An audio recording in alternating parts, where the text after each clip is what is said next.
Hello, everyone. My name is Sartaj Anand, and I'm the founder of EgoMonk. Welcome to EgoMonk Insights. Today, we're joined by Melody Serafino, a New York-based media relations professional and the co-founder of boutique agency, The Number 29. Thanks, Melody, for choosing to join us. Well, thank you for inviting me. It's such a pleasure to get to see you, even though I can't see you in the flesh right now. This is really wonderful, so I appreciate it.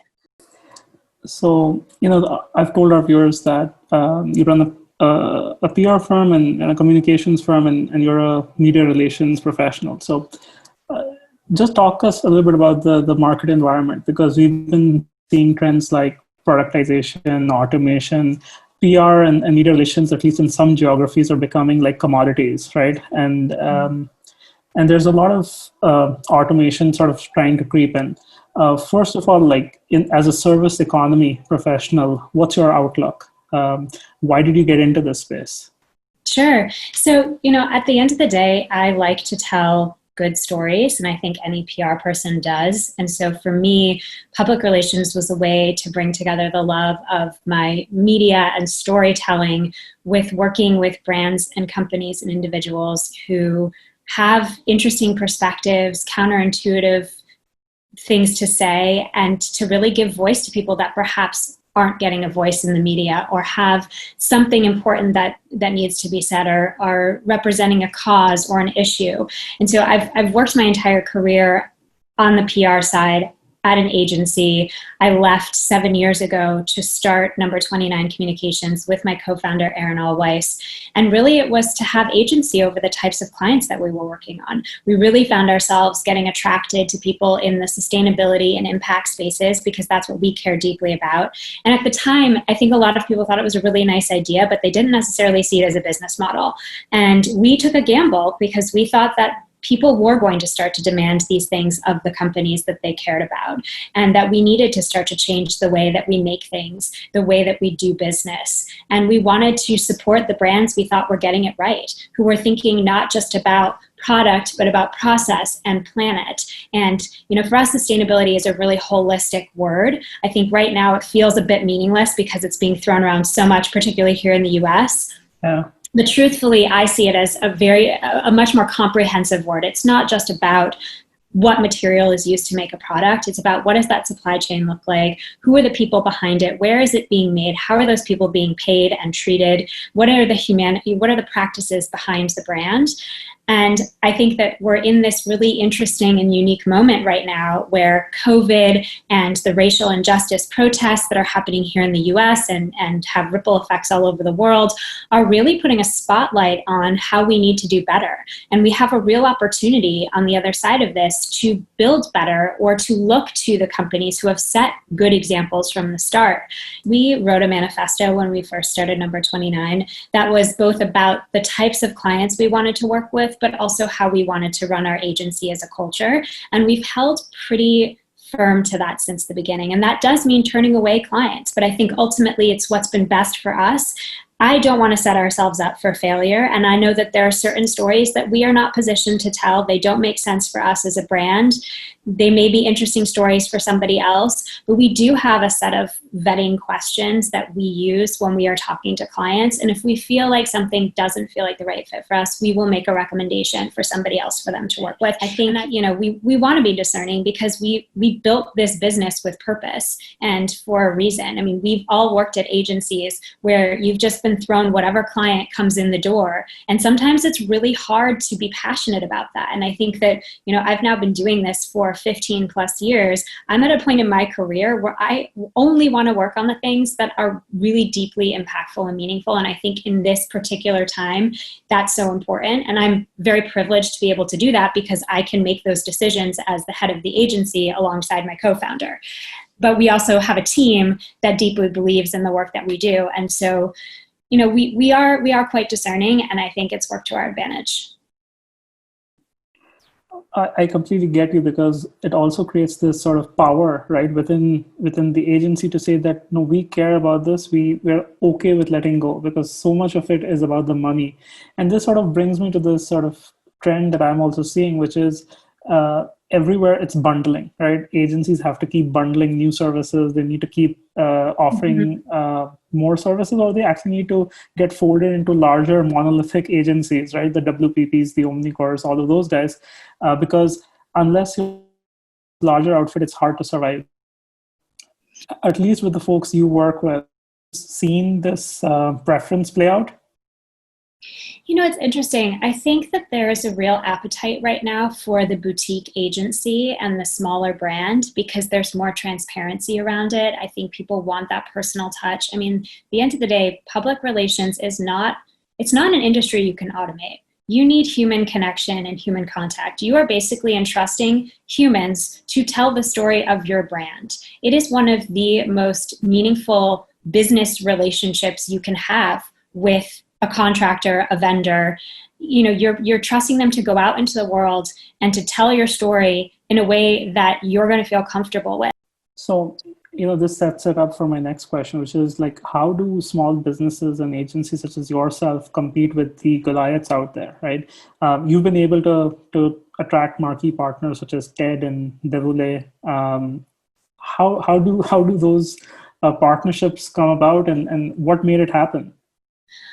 You know, it's a lot of relationship building. I keep wanting to go back to there is a humanity element to the work that we do. And sometimes I think that that's overlooked because it seems like, oh, just send an email in the New York Times, you know, this person, just send them an email and they'll write a story. And that's not how it works. There's cultivation of relationship over time.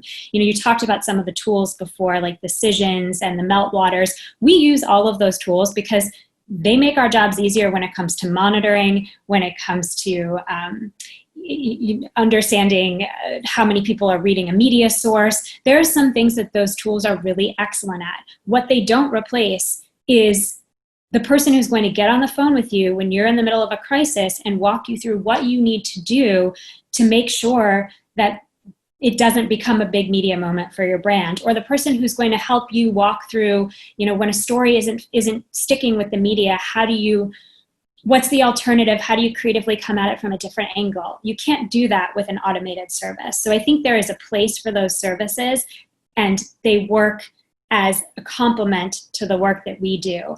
I think, you know, we often work alongside some of these Goliath media agencies. There are clients that we work with who have multiple agencies on their roster. We work really well with them.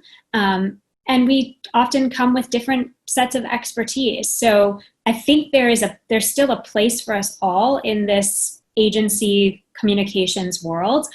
But like I said, I think right now there's the clients want that personal relationship. They want to feel taken care of. They want to feel like if they start working with you, it's not this bait and switch situation where you've sold them on this team of senior level experts, and then once they're in the door and signed on the dotted line, they're working with a 22-year-old who, by the way, I was that 22-year-old at my first agency. I didn't know what I was doing, and I was given clients on day one. And it doesn't mean that you can't do a really good job, but they want to see that there's some adult oversight on what they're doing because they're paying a lot of money for the service. So they expect a return on their investment, as they should. And right now is a really important time for brands to be telling stories and to have someone who is discerning and scrutinizing and sensitive and helps them tell a nuanced story, because we are in, you know, I keep harping on this, but it is such an interesting moment in media because, you know, brands are being called out right and left for bad behavior. And you also have brands that have been doing things really well and have moments that they want to share, but don't know how to quite navigate sharing something that maybe isn't exactly relevant to the national rhetoric and dialogue that's happening right now. I've said this before to you as well. I think the main thing is that the sense of empathy and care that you have towards your work and towards your clientele cuts through everything you do. I think maybe this is something to also do with the type of agency you are, because when I saw, or I researched sort of Number 29 more deeply, I saw that besides being a woman-owned business, a lot of the staff is female as well. And we're entirely female. Yeah, so we'd love to have a man on staff. So it's hard, I guess. But how do you as a founder navigate culture building, right? Culture building is an everyday exercise, and you have the privilege also of doing it for your own organization. So how do you, the co-founder, sort of do that? Yeah, and it's particularly challenging when everybody's in a different place right now, right? I mean, we are fortunate in that we can do our jobs from anywhere in the world, but it does something to that everyday connection that you're used to when you're sitting side by side in an office. As I mentioned earlier, we crafted a manifesto. One of the first things we did long before we even had our first hire. And a lot of that was built on culture we had experienced having worked at other places. Some things we liked, some things we wanted to make sure to never repeat. And so that has been our foundational document. We're actually about to go in and update it a bit, but we have held very true to that. And one of the things that we always said was like, our number one rule is we don't act like assholes and we don't work with assholes. And that, honestly, and I know it's funny, but it actually really is helpful because what we do is a grind. PR is a grind. And I find 80% of the day sometimes I'm just being a therapist to my clients and helping them feel better about, they're launching, these are their babies that they're launching into the world. They've put everything, blood, sweat, tears, financial means into this. And so it is so meaningful for them. And we have to help them get to a place where they can feel confident putting this out in the world and making sure that they're working with someone who feels like they're leading the way that's going to be best for them. So building culture, it's really important. We're a small team. We are an all-female team. And we have a remarkable team that really loves working together. And I think that's been the hardest thing in this moment is my team wants, they want to be back in an office at some point when it's safe because they miss each other and they miss those impromptu brainstorm moments. Like you can't just set up a Zoom and it's just not the same thing. There's that spontaneity and that creativity that just comes from, impromptu ad hoc conversation just doesn't exist in this remote world that we're living right now. It's wonderful because we have a lot of young people on our team and I think that they are always thinking about this. For them, what the expectation of a workplace is very different than it was for me 15 years ago when I started my first job.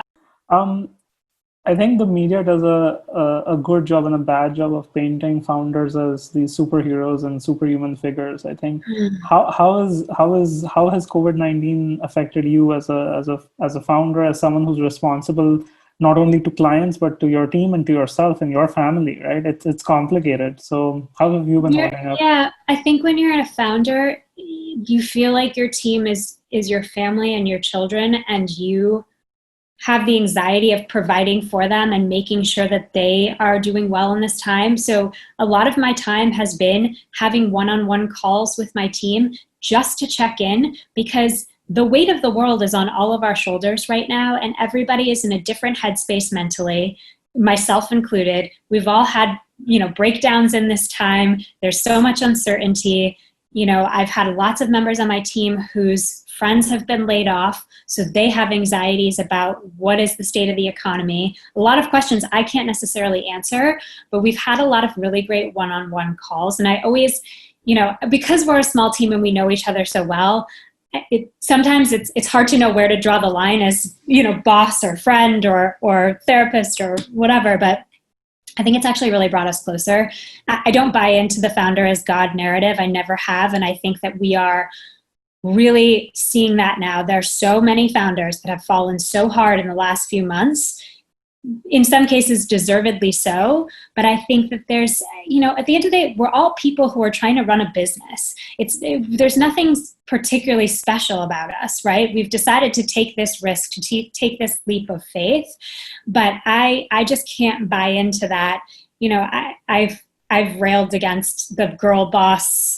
I hate that. I hate all of the sort of the qualifiers that come along with being a female founder. I find it completely annoying, and I'm glad to see that disintegrating. And I think that there are a lot of industries that are going through a real reckoning right now. I mean, we see it in the fashion industry. They are really having to step up and be better when it comes to the environment, be better with how they treat the people who work for them, the people who work in their factories. I really hope that this reckoning will create monumental change on the other side.